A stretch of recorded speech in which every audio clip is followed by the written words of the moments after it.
শোনো, প্রথমেই একটা কথা বলি। প্রিয়তমা সিনেমাটা করোনা পরবর্তী সময়ে বাংলাদেশে অল টাইম ব্লকবাস্টার।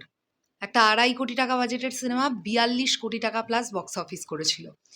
ডিরেক্টর কে ছিলেন হিমেল আশরাফ, প্রডিউসার কে ছিলেন আরশাদ আদনান, আর সর্বোপরি এই সিনেমাটার নায়ক কে ছিলেন আমাদের প্রাণপ্রিয় মেগাস্টার শাকিব খান। তিনি না থাকলে বাংলাদেশে একটা প্রিয়তমা হতো না। তার পরবর্তীতে এই ট্রায়োকে নিয়েই আমরা রাজকুমার হতে দেখলাম, যেটাও ব্যবসায়িকভাবে প্রচণ্ড সফল। এবার গতকাল বিকেলবেলার দিকে প্রডিউসার আরশাদ আদনানের একটি পোস্ট, যেখানে দেখতে পাওয়া যাচ্ছে আরশাদ আদনান এবং হিমেল আশরাফ একই ফ্রেমে আছেন, এবং সেখানে আরশাদ আদনান কি লিখছেন আমরা চট করে আগে সেটা দেখি। বলেছিলাম, বাংলা ভাষাভাষী সিনেমাপ্রেমী মানুষদের জন্য বড় এবং চমকপ্রদ কিছু করবার স্বপ্ন দেখছি। সেই স্বপ্ন এখন বাস্তবে রূপ নিতে শুরু করেছে।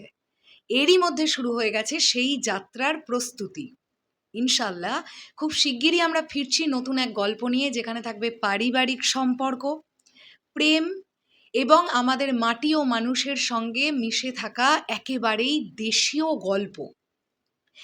এই পোস্টটা সোশ্যাল মিডিয়ায় আসার পর থেকেই চারিদিকে শোরগোল বেঁধে গেছে যে এই যে সিনেমাটার প্ল্যান করছেন প্রডিউসার আরশাদ আদনান, তিনি প্রডিউস করবার জন্য রেডি, তাহলে এই সিনেমার নায়ককে বাংলা ভাষাভাষী মানুষদের জন্য একটা চমকপ্রদ কিছু করবেন, এটা জানাচ্ছেন প্রডিউসার আরশাদ আদনান।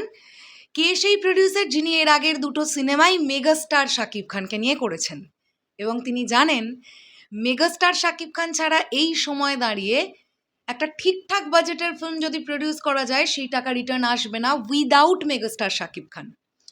প্রডিউসার আরশাদ আদনান প্রচণ্ড বিচক্ষণ একজন মানুষ।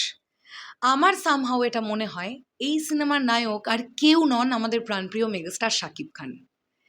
কিছুদিন আগে আমরা এই খবর পেয়েছিলাম যে হিমেল আশরাফ একটি গল্প রেডি করেছেন, এবং তিনি বলেছিলেন তার গল্পটা চূড়ান্তও হয়ে গেছে, যে গল্পটা মেগাস্টার শাকিব খান শুনেছেন, এবং এটা একটা রোম্যান্টিক ঘরানার ফিল্ম হতে চলেছে, যেখানে ফ্যামিলি ড্রামাও থাকবে।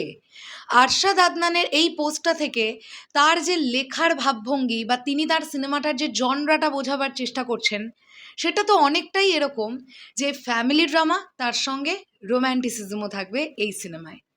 তাহলে ব্যাটে বলে তো খুব তাড়াতাড়ি মিলিয়েই দেওয়া যায় যে এই সিনেমার নায়ক মেগাস্টার শাকিব খান।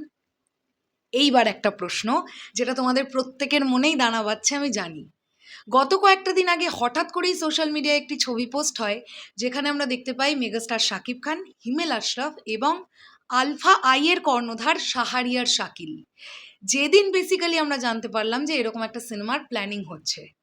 তাহলে আরশাদ আদনান কিভাবে এলেন? এই ব্যাপারটা খুবই সিম্পল। প্রডিউসার প্রথম দিকে প্রাথমিকভাবে ডিসিশন হতেই পারে যে আমি এই গল্পটা প্রডিউস করব। আলটিমেটলি ব্যাপারটা অনেক সময় এরকম হয় যে প্রডিউসার এবং প্রডিউসারের মধ্যেই কথা হয়ে গেল যে আপনি এই সিনেমাটা করছেন, আপনি তাহলে এই সিনেমাটা করার দরকার নেই, এই সিনেমাটা আমিই করছি। অথবা এটাও হতে পারে যে আলফা আই যেটা প্রডিউস করবে বলে ঠিক করেছে, আলফা আই এবং এসভিএফ, সেটা একটা আলাদা প্রজেক্ট, যেটারও ডিরেক্টর হিমেল আশরাফ। আবার এই প্রজেক্টটাও একটা আলাদা প্রজেক্ট, যেটার প্রডিউসার আরশাদ আদনান, ডিরেক্টর হিমেল আশরাফ, এবং খুব সম্ভবত নায়ক হতে যাচ্ছেন আমাদের প্রাণপ্রিয় মেগাস্টার শাকিব খান। এবং আরও একটা কথা, এই ছবিটা নিয়েই জল্পনা কল্পনা তুঙ্গে যে আগামী বছর রোজার ঈদেই নাকি আসছে এই সিনেমাটা। আপাতত এখন আমাদের প্রাণপ্রিয় মেগাস্টার শাকিব খান সোলজার নিয়ে busy. By the way, next video আসছে, সোলজার নিয়ে বিগেস্ট আপডেট দেবো, কেউ মিস করবে না। After Soldier megastar Shakib Khan exactly কোন সিনেমাটা নিয়ে এগোচ্ছেন সেটা দেখবার ব্যাপার থাকবে। তবে আরশাদ আদনানের পোস্ট দেখে মনে হচ্ছে এই সিনেমাটাও উনি গত দুটো সিনেমার মতন মেগাস্টার শাকিব খানকে নিয়েই করতে যাচ্ছেন। তোমাদের কি মনে হয় সেটা অবশ্যই কমেন্ট সেকশনে জানাও। আমার মনে হওয়াটা আমি জানালাম। টাটা।